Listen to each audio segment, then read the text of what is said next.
Okay, so today I wanted to talk about Diablo II. It was a very influential game in my life, and um, it was influential in my life in general and in my gaming life. It's the game of the week this week. Oh, let me actually go to the title screen. It's the game of the week this week, and in as a tribute, or I guess in honor of one of the longtime listeners of New Game Plus. Zion. You will hear his name at the end of almost every episode, or I think it's at the end of every episode ever since New Game Plus started their Patreon. He's been one of the producers. So he recently passed away, and NGP picked this game as the new game of the week, and as a tribute. But I wanted to talk about my experience with Diablo 2. I played this game when it came out. I never got really far, and I was definitely the couch player in this with this game. That I watched a lot of people play the game, and I personally played very little of it until about, I don't know, like 2009 or 2008, when I first played the game. I guess not first, but I heavily played the game on my own. I played it a little bit in 2005 as well. And then recently, 2017, I streamed this game and on my Twitch channel, and I beat the whole thing, and it was fantastic. And so today I wanted to, I don't know, I just wanted to talk about this game a little bit. And I thought about doing a whole series and trying to beat this game this week and make videos of it. We'll see how that goes. I'm going to delete this character, and we'll create a new one. This was kind of my big introduction into like dark fantasy. I really enjoyed dark fantasy from this point onward. You can see how dark this game was, and the graphics were just mind-blowing at the time. You know, how they step into the fire. You have like these reflections on the shield. You have, this looked so realistic, and the sound quality of this game is amazing, and I hope that comes through. I'm gonna turn up the sound a little bit. I'm really hoping that comes through in this video, because the music and the sound of this game is what makes it, is a huge part of what makes this game so amazing. So I've always played a necromancer. That was like my character of choice, and then I also played some druid. Main reason is that I honestly found this game really scary when I was young, and so I liked playing characters where you could summon something else to be there with you. I don't feel this way now, so I'm gonna go ahead and pick the sorceress, which was the only other character I tried, I guess, that I guess wholeheartedly tried to play. I mean, I tried barbarian for a while and a little bit of paladin, but sorceress I guess I got the furthest outside of the druid and the necromancer. Never played the Amazon or the assassin. I've seen builds, or rather, my friends played the Amazon, and for some reason it just looked really confusing to me. I'm not sure, but it might have been my age. So I'm gonna go with the sorcerers over here. Let's see if we can call her McGonagall. I'm gonna look up how to spell McGonagall, from Harry Potter, because she was a sorceress, right? Let's see. Yeah. There we go. Let's see if I can fit in Prof. Yeah, cool. So we have Professor McGonagall. Oh, crap. I forgot that I'm playing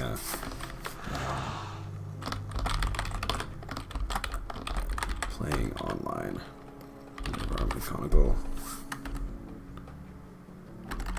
How about Minerva McG? There we go. We'll do Minerva McG.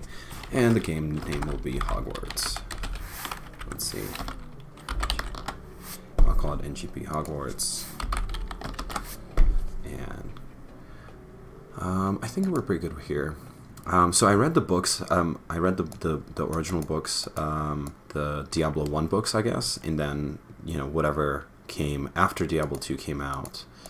Oh, we got our first quest. It's the Den. It's man, this brings my memories, like so many good memories from this game. The music is amazing. I think I actually turned off the sound by accident. The music in this game is just fantastic. It's one of the biggest draws, and this first town is so iconic to me. Let's see where the exit is. There we go. You have the constant falling rain, and you have the dark, the dark textures, and just feels so like swampy and creepy and almost like Dark Ages or like, beginning of medieval times. That's what it makes me think of. And it's kind of fun to actually explore, even the camp. It's just, I don't know. There's something about it. And look at those water effects, I wonder, are they random or not? I'm going to put my mouse over one of the drops. Let's see. There it is. Okay. So maybe it's like semi-random in the way that shows up. Whatever works.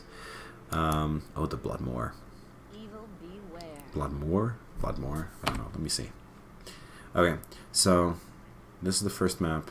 Yeah, so I was talking about, I read some of the books, and they were fantastic. I actually read them alongside with my mom. And it was kind of an interesting bonding moment over this game. She never played it. I don't think she's ever actually seen any of the gameplay. But she's read the books because the books were just really fun. And they touched on a little bit of the lore of this game, but it was more set in the world of this game. So you had, I think the first book that ever came out had to do with, you can hear my mouse clicking constantly. It's a mouse clicker game.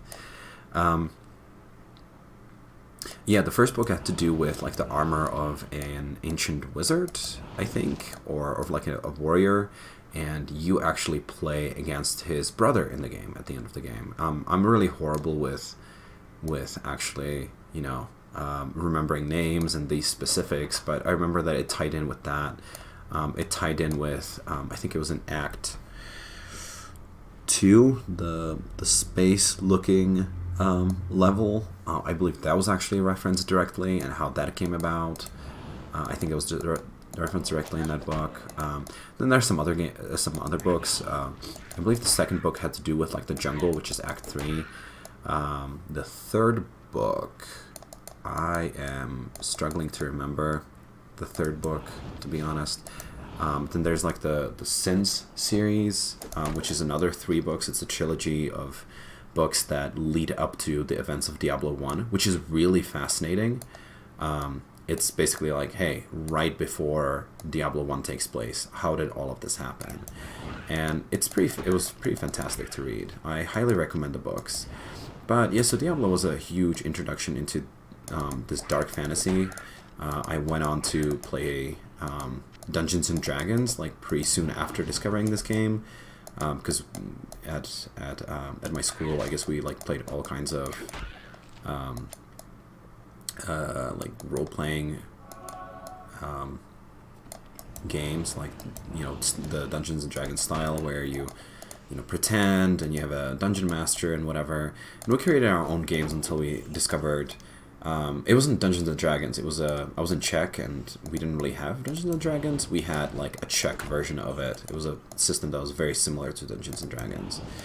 So I played that, and I even DM'd a game that I based directly off of the Diablo 2 leveling system. So you would generate a character the same way you normally would for Dungeons and Dragons, or the alternative that I discussed. Dracidopia, which means Dragon's Den, but it's still D&D technically, or DD. And I played a game that I based off this system, where every level you get, I don't know, 5 points. This always looked like a 6 to me. It was so confusing, but you get 5 points that you can allocate anywhere you want. And what? Yeah, I'm horrible with this. And then I created a skill tree for every single one of the characters that I've played with. Let's see. So we have a fireball. Let's go ahead and go down this route.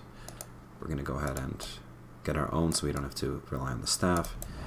And it was a lot of fun, because I think the first thing my players did was break the system. You can't really like assign 5 random points wherever you feel like it, because that actually doesn't work well for like a Dungeons and Dragons style game, because I had a character that picked an orc, and within just a couple levels, it was like a genius orc, because they invested all of their points into intelligence, and that sort of like broke the game, and it wasn't fun, unfortunately. But that was one of my first DM moments. I love this. I love this part. So the first level, the Bloodmoors in this first quest, the whatever den it's called, yeah, the den, are very near and dear to my heart because of how much of an awesome intro to the game it is. You get introduced to the fast enemies, the like these cannon fodder enemies, which is the Fallen, and to the idea that you can resurrect enemies, which was huge. Like, I can't think of many other any other games from that era that would focus so heavily, or that would introduce this concept of just another character constantly resurrecting these like smaller enemies. So to the point where you really have to make sure that you kill their leader. Otherwise, the leader is just gonna keep resurrecting, and it's happened to me before where I wasn't able to find the their leader, whatever they're called. There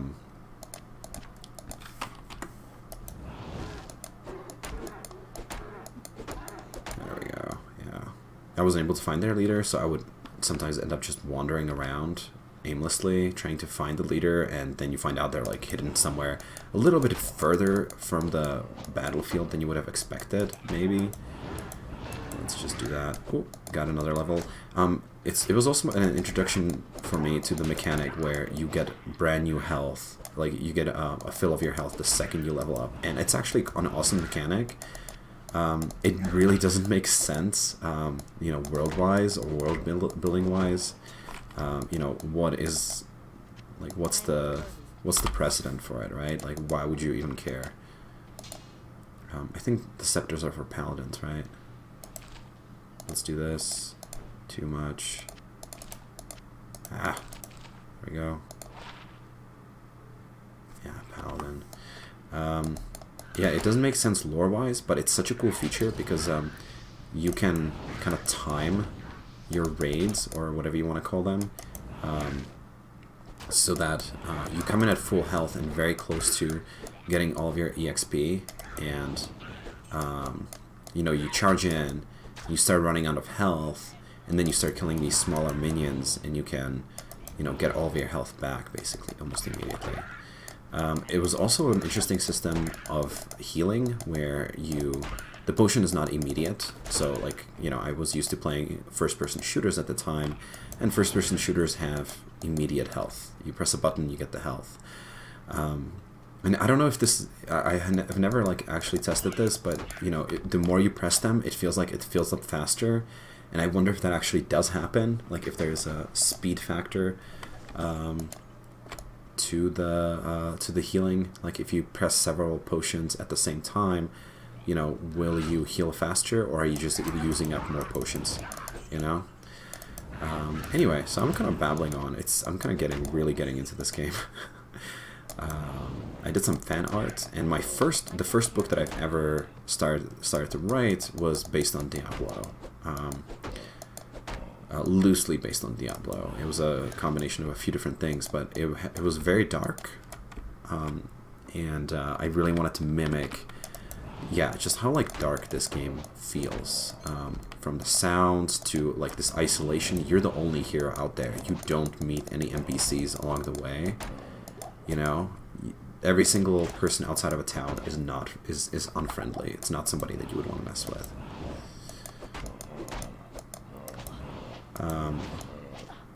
It has also an interesting death mechanic, I guess, in that if you die, you leave all your possessions behind, but one thing that doesn't really make sense with that is just the fact that if you don't want to go get your possessions from the original place, you do a save and exit, and once you come back, oh crap, I'm dying, I'm like talking, and if you don't feel like coming back for your stuff, if you do save and exit and you continue the game, it starts you at the beginning of the town. And that's another thing, like, any kind of progress you make the second you you reload the game, you kind of like lose a lot of that progress. None of the monsters that you killed will actually stay dead. They're gonna all respawn. You'll actually get like different monsters as well. So some areas will respawn with a different type of an enemy, different difficulty. And what's cool about that is that the bosses respawn as well. So if you want to really grind for experience, I could come back to this. I could save and exit and come back to this cave again, and it would be just as full of enemies, and I'd be able to, you know, just keep grinding for more and more experience and loot and whatever else. It's really nice. I really like that concept. I also really like the idea that you can beat bosses several times in a row. So one thing that I did a little while back, I guess I got tired of grinding, and so one thing I wanted to do was just like, you know, can I just go kill all, you know, I'm in Act 4, can I just go kill all the previous bosses and see how difficult it is now? And it's really, really fun to see how quickly you can go from, you know, I have, you know, having basically no experience and, yeah, having no experience and just struggling to defeat the first boss, to coming back to the first boss and basically being able to beat them barehanded. Like, there's something satisfying about being able to beat old bosses and now being like, alright, well, it's going to take me like 5 seconds to defeat this boss, or like one attack to defeat this boss, instead of, oh, what is this? Passive increase. Yeah, let's do that. And just seeing like how much more powerful you got. So it looks like I have a few monsters left in this dungeon, and I am not sure. I'm sure they're like here in this map. Let me go ahead and make that map map disappear. I think I'm just like talking up my butt right now. I really get into games, and I always want to talk about them, but I get way too caught up in the actual gameplay. Yeah, this is definitely where they're all at. And I should get a notification here when there's like 1 or 2 monsters left.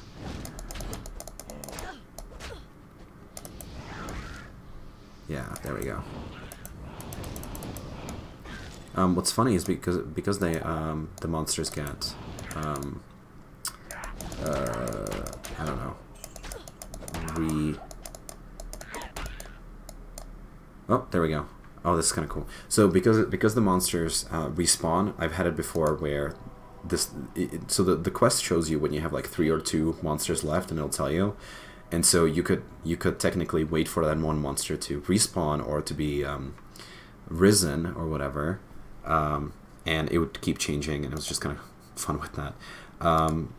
This was like one thing that blew my mind as well when I first played this, was the cave suddenly becomes light. You know, you see the light shining everywhere, and it felt so satisfying. I wish we would see that in games more often, where you defeat an area and the area just kind of, maybe over time even, or otherwise transforms to look different now that, you know, whatever was infecting that area is gone. Oh, it's not raining anymore. I didn't notice that. All right. For some reason, I thought it always rained, but I guess I'm wrong on that as well. I have gone pretty far. I didn't realize how far I had gone.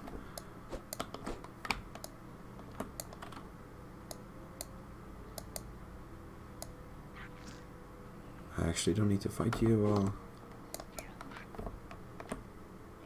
Gotta toggle running. Almost there. So this is the basics of the game. It's a lot of fun. It is definitely a lot of clicking. The story is fascinating if you want to actually read it. Let's see. Yeah, let's not. Oh crap! I need to grab these.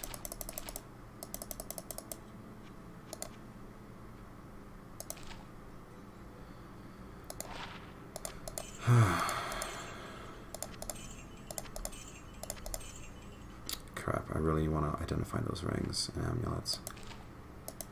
Okay, fair enough. This is a pretty cool mechanic that you have to identify items before you use them.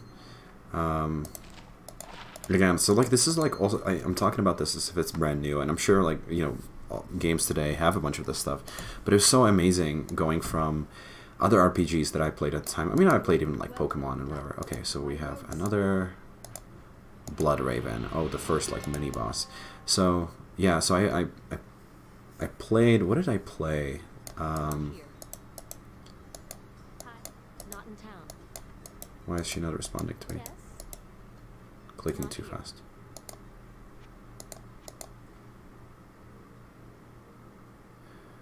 Oh, durability. Let's go ahead and repair all. Yeah, there we go. I'm trying to remember what RPGs I played before Diablo, and I'm having a really hard time. I know I played Pokemon. I am fairly certain I played at least a part of a Final Fantasy game. What else did I play? Oh, let's go ahead and amp up that fireball. And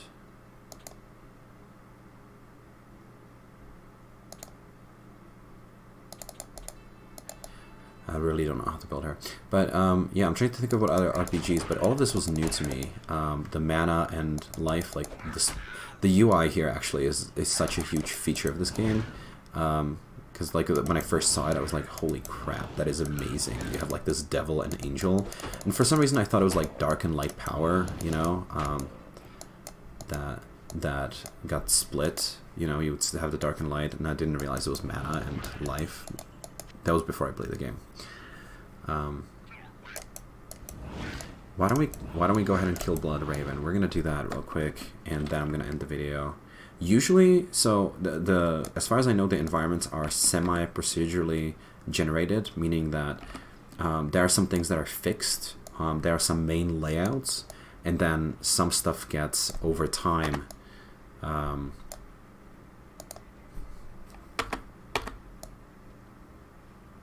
And some stuff gets not over time, but some stuff gets procedurally generated into that. So that means that you have like a bunch of basic layouts and a bunch of variety within. Otherwise, whenever I watch a speedrunner, they most of the time know the ins and outs of every map. They're like, okay, well, I'm on this map. Let me just run here. Let me do this. Let me do that. Why do I have? Do I keep leveling up? I didn't realize I would be doing that. Alright. What is here? So we have this recover mana. I like that. There's this lightning tree. We have the ice bolt. Okay, so we're gonna do that. We're gonna do that defense.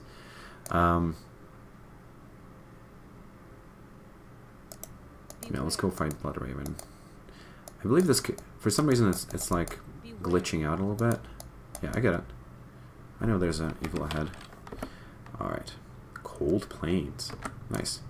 So these are the waypoints. So this is kind of like a way to, quote-unquote, save your progress. So none of the animals, none of the stuff that you pick up, none of that stuff stays. Like, all of that stuff resets every single time you reload the game. Even bosses and anything else. This is the only thing that stays, that saves with you. So basically this is a teleportation pod or whatever, teleportation place, and you can teleport back to camp. In every big area once in a while, basically, you can unlock this one, but you have to make it to that waypoint. Not just make it through that area or go into that area, you have to make it to the waypoint to activate it. And that is kind of like the only way you save progress on the map itself, so that you can jump ahead and not have to fight through the hordes of enemies every single time. I think that would be way too punishing. Fun fact though, that was something that you would have to do in Diablo 1 as far as I remember. So I believe you might have had waypoints. Oh, the Dark Hunters. Scary. Alright. Yeah, I believe that you had to go back. I remember having to go back a lot. I'm getting a little bit overwhelmed here.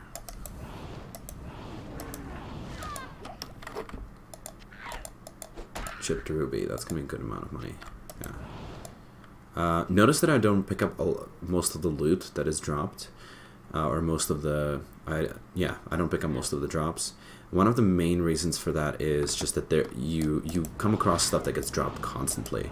And I remember the first time I played this game, I was so used to that idea that you have to pick up everything that gets dropped so you can get money, that it seriously just kept me back. It took forever to go through any area, because every so often I would have to stop and teleport back just so I could sell everything that I wasn't using, just so I could, make some extra money. But you really don't need to do that. That's an overkill. Wow, they are strong. Luckily, look at how much mana I got. I'm just gonna spam it.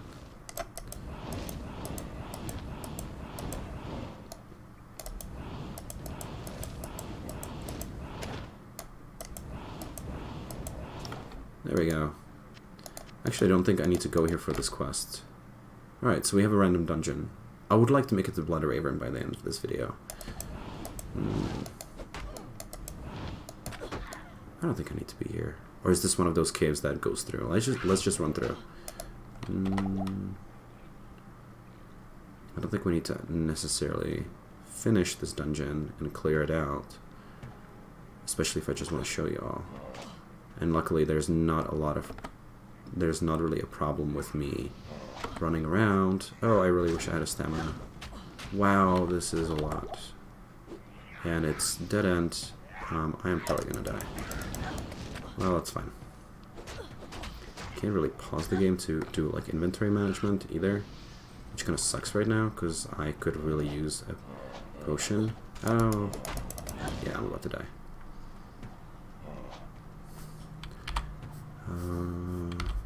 I can do a portal. I can portal out. I can probably do that, yeah. Let's see. Alright, so you have this portal that takes you back. And you can go back, but, again, if you reload the game, it won't stay saved. And the second you open another... I think when you open two portals, the first one cancels out. No, it doesn't. It doesn't. But the second you go through it, it will be... it'll close behind it, so it's a one-time use portal. You go to town and you go back. There we go. Let's trade. Don't need this. Don't need this. I don't care to actually identify that. Throw those out. Throw that out. I don't use these potions. And I could use a few of the health potions. A few of the mana potions.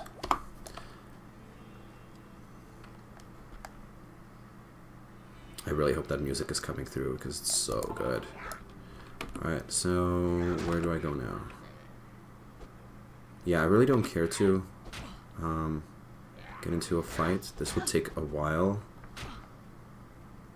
It did say cave 1, so that means that there has to be like a second or third. No? Did I miss something? Let me see. Cave level 1, yeah. What did I miss? Oh, there was a whole area that I missed. Alright. Where's the... Let me look at the quests. I don't remember the button for it. Why don't I remember the buttons? Oh, whoops. It's kind of weird, right? That everything continues playing even when you do this. When you go to the settings menu. Quest... I thought it was... Oh, for some reason I thought it was Q. I think I remapped it next to the cold plains. So we actually don't need to go here. So we need to go to the burial grounds and go defeat Blood Raven. Blood Raven is... she looks like one of those hunters that was following me. I'll show you. She's going to have... There's definitely going to be a hunter somewhere here. Yeah, these hunters. She looks kind of like that, but she's like way scarier.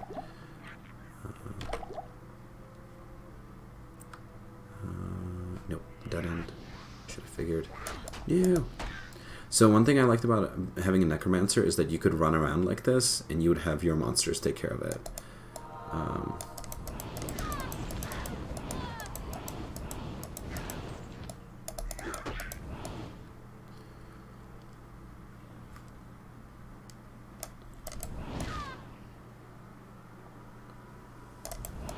Nope, not here. Guess it'll be on the other side. Oh, what's in here? So there are these buildings once in a while as well. Sometimes you have to have keys. You don't find specific keys, you just have like a treasure trove of keys that you use. And like one of the, it'll just consume one automatically. Like think Legend of Zelda style, where you have keys and it doesn't matter what the door is, you just need some kind of key. I think it's here, isn't it? No, it's not. Alright, so I have to like defeat some of these. Might be a good idea anyway, just to get some like money. Stamina potion. That's actually what I need. Yeah. No thanks, bro. I'm so bad at figuring out this map.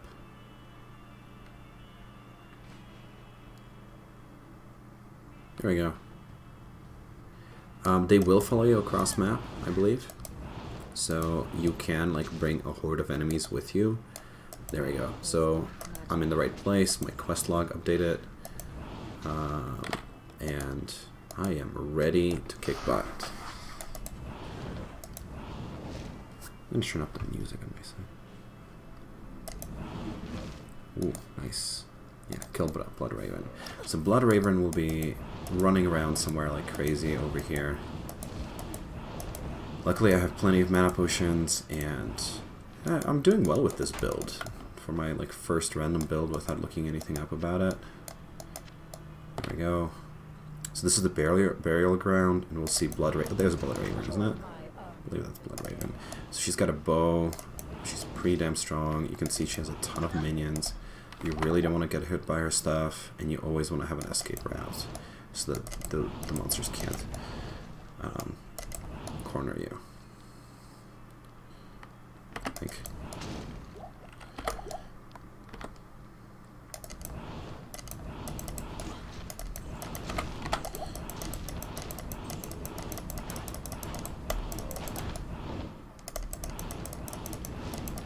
So once you defeat her minions, she's just kind of like running around like crazy. You can see that she's very mobile, very agile. Looks like she can raise monsters. I didn't realize that. Come on, Blood Raven. She's a demon.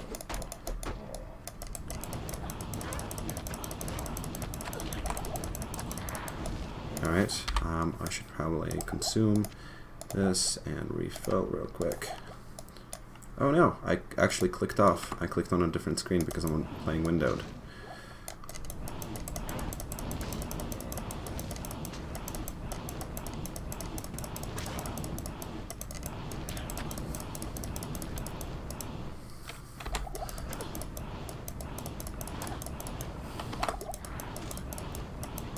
There we go. And she's done. Believe it or not, this was a huge accomplishment for me when I first played. So as a kid, you don't know necessarily how to play the game well. So you're just going to do whatever you want. And you tend to get into situations where you don't, you don't build your character well, and you kind of fuck up some other things along the way. This was like a really huge difficult part for me for some reason. I don't know why. Like now playing it, it's like not a big problem. It's the first minor boss, and it's kind of a fun boss if you read the lore. The lore is really good on this stuff. The lore is basically that I believe she's a rogue turned into a demon, or rather she's a demon that turns the rogues into those blood hunters. Alright, let's go ahead and open a portal, and I think we're gonna be done with this video. It's a pretty long one. We're gonna go collect our reward. Good day.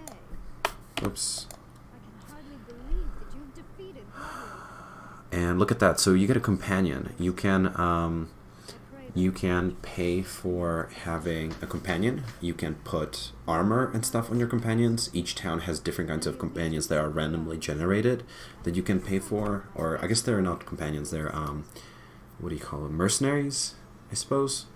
And you get this one, and I don't remember why. I guess I should have just read that.